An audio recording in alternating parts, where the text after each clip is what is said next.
खराब है, स्वास्थ्य सेवाएं खराब है, रोजगार की हालत खराब है, लॉ एंड ऑर्डर की खराब है, भ्रष्टाचार नहीं दूर हो रहा है, किसानों की हालत खराब है। इसके लिए जिम्मेदार कौन है?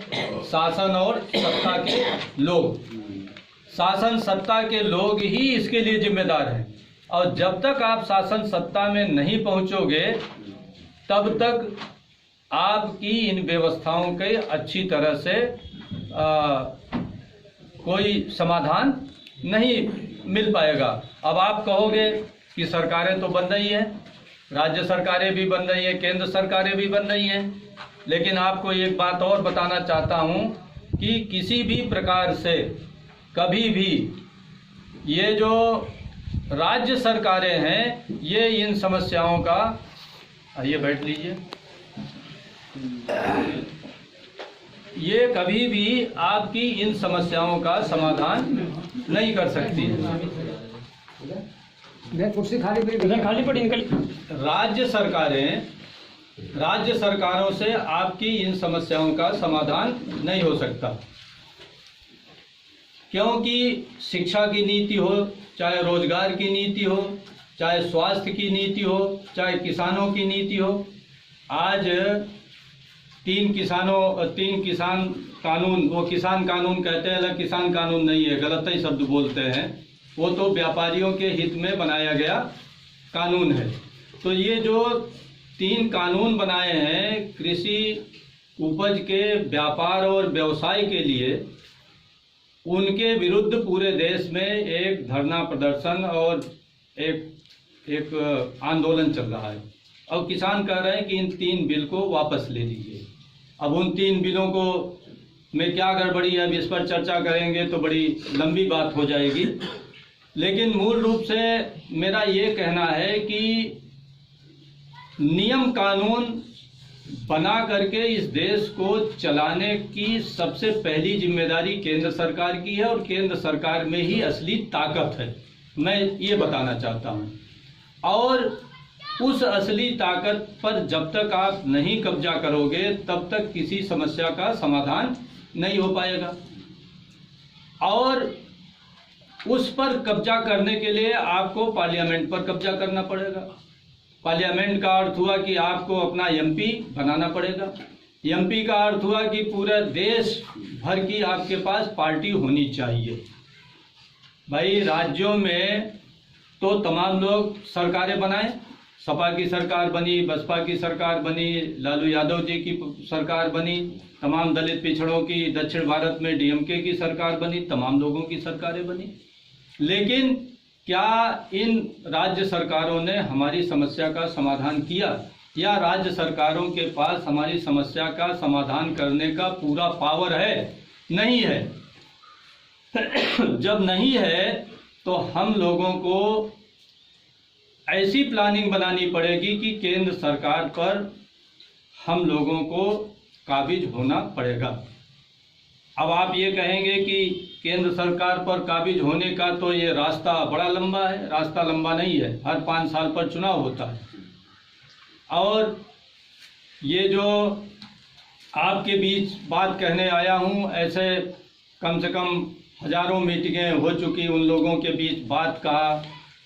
मध्य प्रदेश में काम चल रहा है, बिहार में काम चल रहा है, उत्तर प्रदेश के तमाम जिलों में काम चल रहा है, हरियाणा में काम चल रहा है, दिल्ली में काम चल रहा है। तो एक रास्ता आप लोगों को बनाना पड़ेगा जिससे कि हम उस रास्ते के माध्यम से दिल्ली की कुर्सी पर कब्जा कर पाए, पार्लियामेंट पर कब्जा कर पाए, हमारे बीच से कोई प्रधानमंत्री बने। अब आप ये कहेंगे कि ये बात तो बहुत बड़ी है, बात बड़ी है। अगर आपको इस देश का शासन सत्ता चलाना है और अपनी समस्या हल करनी है तो आपको दिल्ली की ही कुर्सी पर कब्जा करना पड़ेगा। और जब दिल्ली की कुर्सी पर कब्जा करने का आप प्लान बनाओगे तो प्रदेश की कुर्सी तो अपने आप, जब राष्ट्रीय स्तर की आपकी पार्टी होगी तो प्रदेश में तो वैसे मुख्यमंत्री बना लोगे, हैं भाई। अगर जिस पार्टी का आप देखिए केंद्र में प्रधानमंत्री रहता है, उस पार्टी की कम से कम 10-15 राज्यों में सरकार बन जाती कि नहीं बन जाती? ऐसे जब कांग्रेस थी केंद्र में तो उसकी सरकारें राज्यों में बन जाती थी कि नहीं बन जाती थी? आज बीजेपी है, उसके बने हुए हैं। तो ये पूरा देश आज कांग्रेस और बीजेपी में बटा हुआ है। 24 में अगर आप बहुत नाराज हैं, मान लो बीजेपी से आपने हरा भी दिया, तो कौन सरकार बनाएगा आप बता दो। 24 में सिवा कांग्रेस के कांग्रेस आएगी।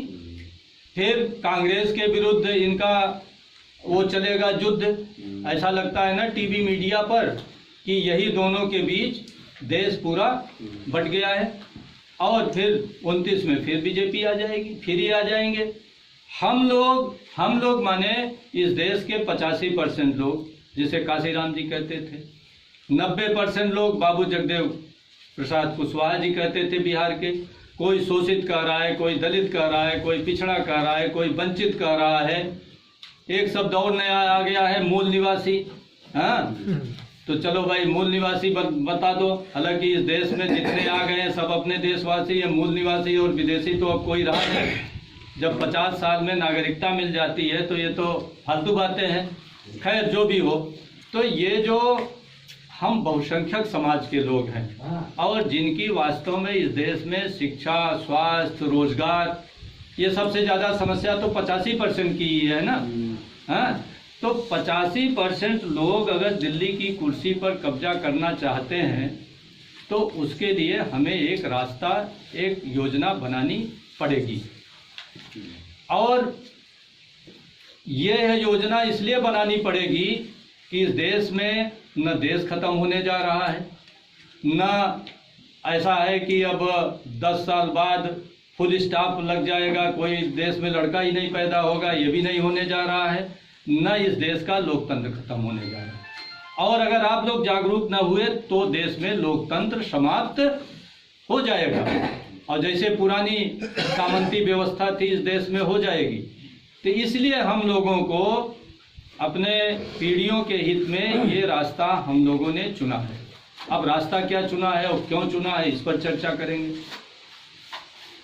रास्ता पूरे देश में अब हमको जाना कहाँ है?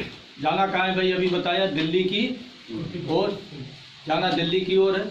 अब पार्लियामेंट पर अपना प्रभुत्व बनाकर, अपना प्रधानमंत्री बनाकर अपनी समस्याओं का समाधान करना है। और इसके लिए तमाम दल बने हम लोगों के बीच से। लेकिन जो भी दल बने, सबसे बड़ा दुर्भाग्य ये रहा कि उनके अंदर 2 बीमारी पनप गई। पहली बीमारी तो ये हुई कि रामलाल जी ने एक दल बनाया, फिर आजीवन रामलाल जी रहेंगे, फिर रामलाल जी के लड़के बिहारी लाल जी रहेंगे, फिर बिहारी लाल जी आजीवन रहेंगे, फिर बिहारी लाल जी नहीं रहेंगे तो बिहारी लाल जी के लड़के अनोखे लाल जी रहेंगे। तो अगर आजीवन रामलाल रहेंगे तो बगल में श्यामलाल क्या एक पार्टी और नहीं बना लेंगे भाई? फिर जब 2 बन गई तो तीसरी एक और पार्टी किसी की बन जाएगी। तो ऐसे देखते देखते आज इस देश में 3000 पार्टी हम दलित, पिछड़े, वंचित समाज के लोगों ने बना रखा है। अब आप ये बताइए कि इन 3000 दलों से हम कभी दिल्ली की कुर्सी पर पहुंच सकते हैं? क्या मिलकर चुनाव लड़ सकते हैं? कभी भी नहीं लड़ सकते। मिल करके 70 साल के इतिहास में 2 घटनाएं हुई हैं, वो भी बहुत जब संकट था देश में। एक बार इंदिरा गांधी जी ने इमरजेंसी लगाई। अब पुराने बुजुर्ग लोग हमारे जानते हो, नई पीढ़ी तो जानती भी नहीं। 75 में इमरजेंसी लगी थी। तो इमरजेंसी के बाद सभी लोग जब पीड़ित थे तो इकट्ठे होकर के जनता पार्टी बनाए, लेकिन वो चली कितनी? मुश्किल से 2 या 2.5 साल। एक बार और बीच में आए बीपी सिंह के समय, वो भी कितनी चली? वो भी 2 साल। तो 70 साल में लगभग 4 सालों तक सिर्फ मिली जुली सरकारें चली हैं। और मिली जुली सरकार 2-4 साल चलती है, इसके बाद अलग अलग हो जाती है। तो इसके लिए जरूरी है कि एक राष्ट्रीय स्तर की हम लोगों की भी पार्टी बने, सभी दलित पिछड़े लोग। और राष्ट्रीय स्तर की पार्टी के बिना आप केंद्र की कुर्सी पर नहीं बैठ पाओगे। लेकिन हुआ क्या? जो लोग भी पार्टी बनाए आजीवन राष्ट्रीय अध्यक्ष हो गए, फिर उनका लड़का हो गया। अब हम उन पार्टियों का न नाम लेंगे न उन व्यक्तियों का नाम लेंगे। आप लोग सब पढ़े लिखे हो, जानते हो। अब आज दलित पिछड़ों के बीच हम आपसे प्रश्न कर रहे हैं दलित, पिछड़े, आदिवासी और अल्पसंख्यक, ये 4 वर्ग हैं। आदिवासी, SC ST, OBC, मुस्लिम अल्पसंख्यक मान लो और आदिवासी। इनके बीच किसी एक पार्टी का नाम बताओ जिसमें खानदानवाद आज तक न हो, एक ही व्यक्ति आजीवन राष्ट्रीय अध्यक्ष न चला आ रहा हो। अगर एक ही व्यक्ति, और कुछ लोग ये कह देंगे कि साहब अभी तो उनकी पार्टी बनी है, अभी तो परिवारवाद क्या 20 साल से वही हैं, तो 20 साल से वह हैं तो ये भी तो परिवारवाद हो गया भाई। फिर अगले किसी न किसी की तैयारी है कि उनका भाई आएगा, भतीजा आएगा, कोई आएगा। तो जब हमारे आज देश में हम लोगों के बीच, बहुजन समाज के बीच, शोषित समाज के बीच एक भी ऐसी कोई पार्टी नहीं है जिसमें वंशवाद और परिवारवाद न हो। तो वंशवाद, परिवारवाद अगर होगा तो हम कभी भी राष्ट्रीय स्तर की पार्टी नहीं बना पाएंगे।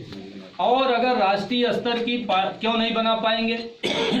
आप सिर्फ दूसरों को गाली दे सकते हो, लेकिन अगर आप खानदानी पार्टी बनाओगे तो हमको बनाने से आप रोक नहीं सकते। फिर दूसरा बना लेगा, तीसरा बना लेगा, ऐसे ही बनाते चले जा रहे हैं। और जब एक व्यक्ति आजीवन रहना चाहेगा तो अपने जाति में हीरो भी बनना चाहेगा। तो जब जाति में हीरो बनना चाहेगा तो अपने जाति के ही लोगों को जिलाध्यक्ष से लेकर प्रदेश अध्यक्ष सब बनाएगा। और जब एक परिवार और एक जात की आप पार्टी बनाएंगे तो कितने प्रांतों में फैलेगी भाई? जहां आपकी बिरादरी है वहीं तो फैलेगी। और वो भी जरूरी नहीं कि उत्तर प्रदेश का उस बिरादरी का नेता वो बिहार का भी उसी बिरादरी का नेता हो जाए। अगर ऐसा होता तो क्या आज यादवों में ही बिहार में अलग परिवार की पार्टी होती है और उत्तर प्रदेश में अलग परिवार की पार्टी होती? क्या ऐसा अगर होता तो आज उत्तर प्रदेश में आप कौन सी ऐसी जाति है जहाँ की 2, 4, 6, 10 पार्टियां न बन रही हो? ये अलग बात है कि जो नेता स्थापित हैं उनके पास अकूत धन संपत्ति है, पार्टी फंड में पैसा है, बड़ी बड़ी रैली कर लेते हैं, झंडा, बैनर। जैसे हम यहीं आए, अब यहीं अगर हम मान लो आप लोगों को 100 टोपी लेते आते, 100 सदरी लेते आते, 100 रुमाल लेते आते, बढ़िया कैलेंडर लेते आते तो कुछ और नज़ारा होता। हाँ, अभी हम राम मिलन जी से ये कहते हैं, राम मिलन जी मेरे पास 10 लाख रुपए है, दे रहे हैं, 10 तो गाड़ी चलाइए और एक बड़ी रैली करिए, तो मैं 5000 की रैली संबोधित करने आता, तो एक दूसरा नज़ारा होता। वो भी किया जा सकता है। लेकिन इन लोगों के पास धन है, लेकिन धन से राजनीति कभी भी खड़ी नहीं की जा सकती। राजनीति विचार से खड़ी होती है। हम लोग जब सपा बसपा के साथ दिए थे तो कितना धन लेकर के वो हम लोगों के बीच आए थे? कोई धन लेकर आए थे क्या? हैं? लोगों ने उनको वोट बिना पैसे के दिया और धूप में, जाड़े में मार भी खा करके, लोगों की गालियां खाकर, लाठियां खा करके इन लोगों का लोगों ने साथ दिया। लेकिन जब अब ढेर सारा, सुने दीजिए, जब अब ढेर सारा लोगों के पास धन आ गया है, जब धन आ गया तो अब आप टिकट लेने जाइए तो आपको टिकट देने में कहीं 1 करोड़ लिया जा रहा है, कहीं 2 करोड़ लिया जा रहा है, और टिकट नहीं लिया जा रहा है तो आपकी हैसियत देखी जा रही है कि आप दे देंगे कि नहीं देंगे बाद में। तो हम लोग जो ये टुकड़े टुकड़े में बट गए हैं, इससे कभी भी हम लोगों की राष्ट्रीय स्तर की पार्टी नहीं बन सकती और 100 साल तक नहीं बन सकती। और हम एक प्रश्न आपसे करते हैं कि आखिर एक ही व्यक्ति क्यों किसी पार्टी का राष्ट्रीय अध्यक्ष आजीवन होना चाहिए? और जब एक व्यक्ति होगा तो एक जाति तो हो ही जाएगी, और अगर एक जाति होगी, एक व्यक्ति होगा तो उसी जाति में दूसरी पार्टी बनती रहेगी। तो ऐसे पार्टियां बनती रहेंगी और लोग गरिया रहे, अरे आप भी पार्टी बना लिए, हमारा टांग खींचने आए हैं। अरे भाई तुम अपने खानदान के लिए पार्टी बनाए हो तो हम बना लिए भाई खानदान के लिए, तो तुम्हारा टांग थोड़ी खींच रहे हैं, हम तो अपने को स्थापित कर रहे हैं। तुम अगर प्राइवेट लिमिटेड कंपनी एक दुकान खोल रहे हो, एक दुकान हम भी खोल रहे हैं भाई, तुम्हारी चलो बढ़िया अभी चल रही है, कुछ दिन में तो तुम्हारी भी खराब होगी तो दूसरे की चलेगी, तीसरे की चलेगी। तो इस ढंग से जो दुकान दर दुकान खुलती चली जा रही है, उसका समाधान यही है कि हम बहुजन समाज के लोग भी परिवारवाद, वंशवाद और जातिवाद से और क्षेत्रवाद से भी ऊपर उठ करके एक राष्ट्रीय स्तर की पार्टी बनाएं। और कांग्रेस और भाजपा दोनों एक ही थैली के चट्टे बट्टे हैं।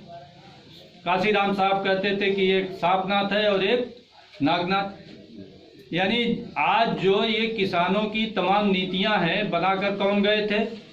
कांग्रेस वाले। और लागू कौन कर रहे हैं?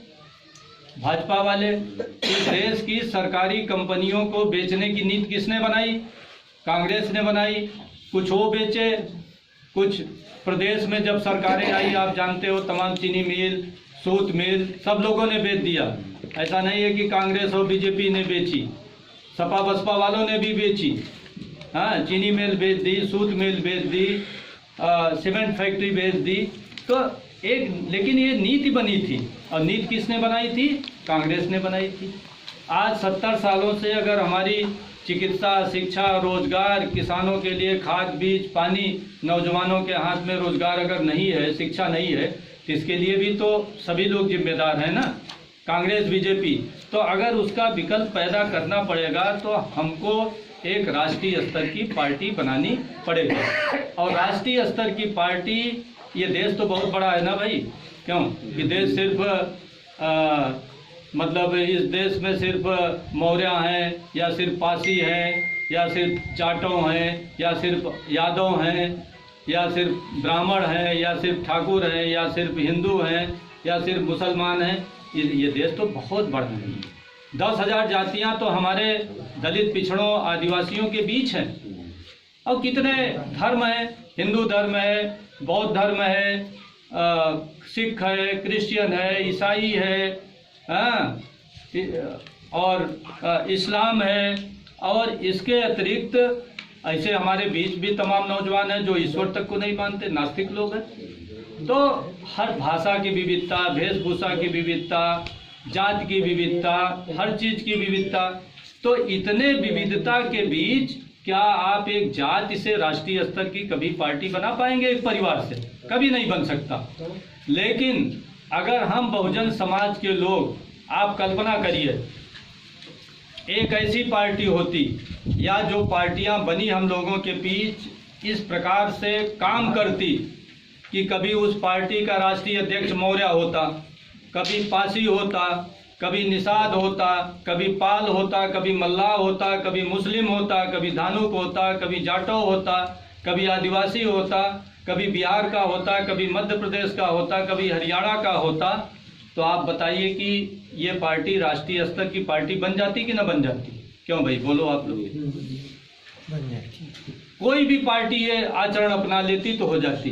तो क्या आज बीजेपी सत्ता में होती? आज हो सकता है हम लोग सत्ता में होते, और हम तो 85% है ना। अगर 85% को 2 भागों में बांटिए तो कितना वोट आता है भाई? 42.5 होता है ना। अगर हम ही लोग 2 पार्टी बना लें तो जैसे कांग्रेस से कूद कर लोग बीजेपी में, और बीजेपी से कूद कर कांग्रेस में आ रहे हैं कि नहीं? घर में देवरानी कांग्रेस में है तो जेठानी बीजेपी में है, एक भाई कांग्रेस में है तो एक भाई बीजेपी में है। तो हमारी 85% की भी अगर 2 पार्टी हो जाती, पहले तो हम एक भी नहीं विकसित कर पाए, लेकिन अगर 2 हो जाए तो कितनी आदर्श स्थिति हो कि इस पार्टी से हम लोग उस पार्टी में, अगर उस पार्टी से इस पार्टी में। और पार्टी, पॉलिटिकल पार्टी बनती है, राजनीतिक दल क्यों बनते हैं? राजनीतिक दल किसी परिवार के लूट के लिए नहीं बनते, किसी जाति को बढ़ावा देने के लिए नहीं बनते कि उनको ठीका, पट्टा, नौकरी, उनकी गुंडई बढ़ा करके दूसरे के जमीन जायदाद पर कब्जा करके बड़े हो जाएं। पॉलिटिकल पार्टी बनती है जैसे पहले राजा देश चलाता था, वैसे देश और पूरा ये व्यवस्था चलाने के लिए। और जब आप व्यवस्था चलाएंगे तो किसी एक परिवार जाति के लिए नहीं चलाएंगे। और सबसे ज़्यादा समस्याग्रस्त हम लोग हैं। तो अगर हम लोगों के बीच ईमानदार लोग, अच्छे लोग जाएं, देखिए जहां हम लोग ईमानदारी और अच्छाई और भ्रष्टाचार की बात करते हैं तो तमाम लोग, अरे साहब सभी चोर डकैते हैं जब तक अवसर नहीं मिलता। ये सेंटेंस ये वाक्य हम लोगों को धीरे धीरे छोड़ना पड़ेगा। हम लोगों के बीच से अच्छे लोगों को चुनना पड़ेगा। और इस पूरे विश्व में हमारे पढ़े लिखे, इसीलिए मैं योग्यता पूछ रहा था, तमाम लोग हैं। पूरे विश्व में तमाम ऐसे देश हैं जहां भ्रष्टाचार जीरो है। आप अमेरिका के, इंग्लैंड के, फ्रांस के, जर्मनी के कभी किसी राष्ट्रपति को या प्रधानमंत्री को या किसी मंत्री को सुना है कि भ्रष्टाचार में जेल गया? क्यों है? तो ये एक माहौल बनाया जा रहा है कि अरे जब तक अवसर नहीं मिलता सब चोर है, यानी अगर जो कोई चोरी कर रहा है तो करने दो। हाँ, यानी मंत्री जी और फलाने जी ढिकाने जी जो कर रहे हैं करने दीजिए, और जनता को ये करे रे सभी चोर है, भाई हमारा भी आदमी है। और दूसरा ये है कि भाई हमारा आदमी है तो क्या फर्क पड़ता है, सभी चोर है, हमारा भी चोर है। तो इन बातों से हम लोगों को बाहर निकलना पड़ेगा और अच्छे लोगों को राजनीति में लाइए। पढ़े लिखे लोग आए राजनीति में। देखिए, राजनीति कोई पूर्णकालिक काम नहीं है, अगर, लेकिन दुर्भाग्य यही है कि कुछ लोग और कुछ परिवार, पूछिए भाई क्या करते हो, अरे साहब राजनीति करते हैं। अरे राजनीति कोई करने की चीज़ है, खेती करने की चीज़ है, भैंस पालने की चीज़ है, बकरी पालने की चीज़ है, दुकान रखने की चीज़ है। खेती कोई, राजनीति कोई करने की चीज़ है भाई। राजनीति से रोजी रोटी अगर कमाओगे तो कहाँ से कमाओगे? भ्रष्टाचार से तो कमाओगे। और क्या राजनीति में कौन सा दूध दे रही है राजनीति, कि गेहूं पैदा कर रही, कि चावल पैदा कर रही राजनीति? तो राजनीति अगर खाने कमाने का धंधा होगा तो भ्रष्टाचार पनपेगा। इसीलिए हम लोग जो शुरू किए हैं कि ऐसे लोग राजनीति में हम लोगों के साथ आए जो रोजी रोटी के साथ जुड़े हुए हैं। 10 मिनट, 5 मिनट, आधे घंटे, 1 घंटे, जितना चर्चा कर सकते हैं इसकी चर्चा करें और देश को आगे बढ़ाएं। इन्हीं सब चीज़ों को ध्यान में रखते हुए हम लोगों ने एक सम्यक पार्टी बनाई है।